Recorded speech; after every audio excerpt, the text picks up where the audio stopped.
네, 윤상현 의원님. 고용노동부 장관님 여쭙겠습니다.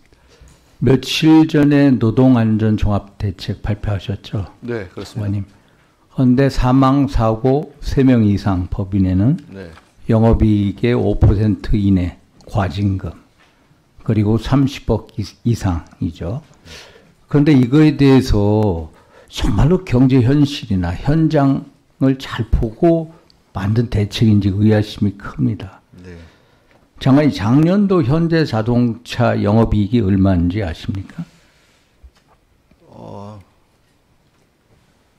한 6조 6천억 원 됩니다. 그런데 작년 11월에 현대차 연구원들의 지식사가 3명이 있었답니다. 그래서 네.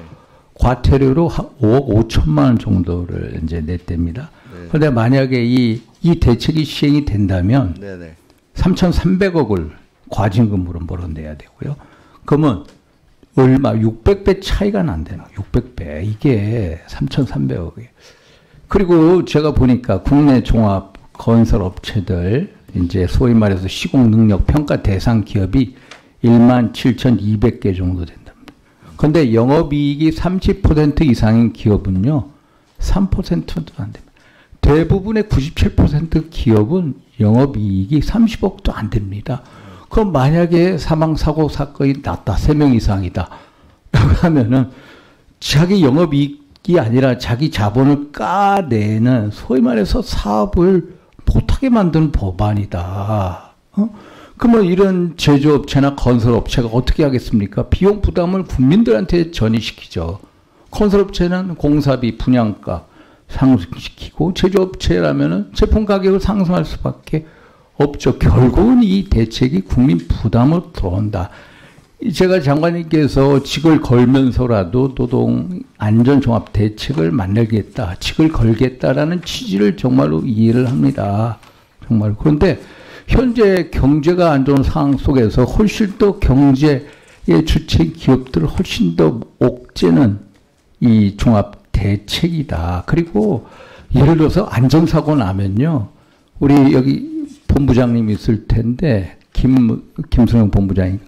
안전사고 한번 보십시오. 안전사고가 났을 때 어떤 안전장비나 시설이나 장구의 문제보다도 근로자 개인의 부주의, 안전수칙 미지수가 더 큽니다. 그 비율이 아마 60% 이상일 거예요. 그래서 어떤 사망사고가 3명 이상이다. 결과만 가지고 얘기할 게 아니라 산업재해 내용이든 이유든 이런 것을 종합적으로 따져서 대책이 나와야 되지 않겠냐, 장관님. 네. 이거 조금만 금방 끝내겠습니다.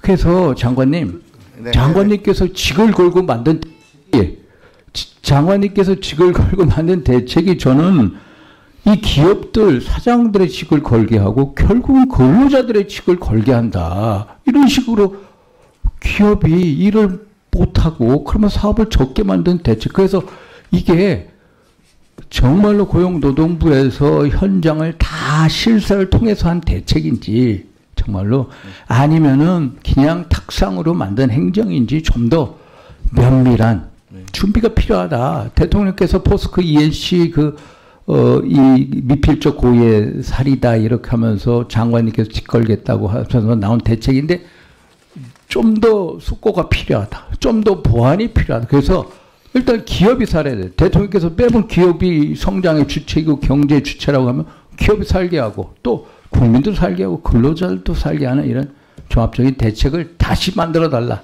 이런 말씀을 꼭 드리고 싶습니다. 장관님 답변 부탁드립니다. 네, 위원님 말씀 취지에 대해서 공감합니다. 다만 제가 조금 드리자면은 기업에게는 이번의 조치가 많은 부담으로 다가올 것으로 저도 이해합니다. 다만 저희들이 면밀한 검토 없이 제안드린 건 아니고요. 2024년도로 기준해 봤을 때 3분 이상 사망한 경우가 한 9군데 정도 된다고 봅니다. 건설사가 4군데인데요. 일단 제가 드리고 싶은 말씀은 저희들의 종합대책, 그러니까 이전의 기준으로 미래를 예단할 수는 없는 일인데요. 저희들은 요번에 아까 위원님께서 말씀하셨듯이 영세 사업장이라든지 지불 능력이 안 되는 사업장에 대한 대대적인 지원을 선행하고 그리고 반복되고 막을 수 있는 사고, 즉 그 현장에서 세 분이 다 돌아가셨다고 해서 바로 적용하는 것이 아니라 이게 중대재해, 즉 인과관계가 충분히 막을 수 있는 사고를 못 막았을 경우에 그렇게 과징금을 부과하겠다고 설계했습니다. 말씀 주신 것 외에도 일부에서는 외국에서는 매출액 대비로 해야 된다는 주장도 있었고 또 법인으로 하면 그룹 차원에서 벌어지는 SPC 같은 경우에 법인을 분할해 놨는데 그룹 차원에서 해야 되는 기준을 마련해야 되는 거 아닌가라는 제안도 있었습니다만은 그랬을 때는 너무 과도한 제재라는 비판도 있고 위원님 말씀처럼 기업의 존속 자체를 위협할 수도 있다.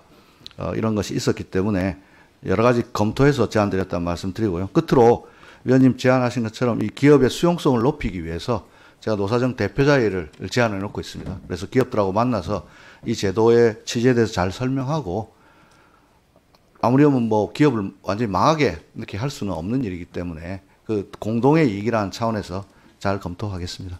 네. 네, 수고하셨습니다. 정혜경 의원님.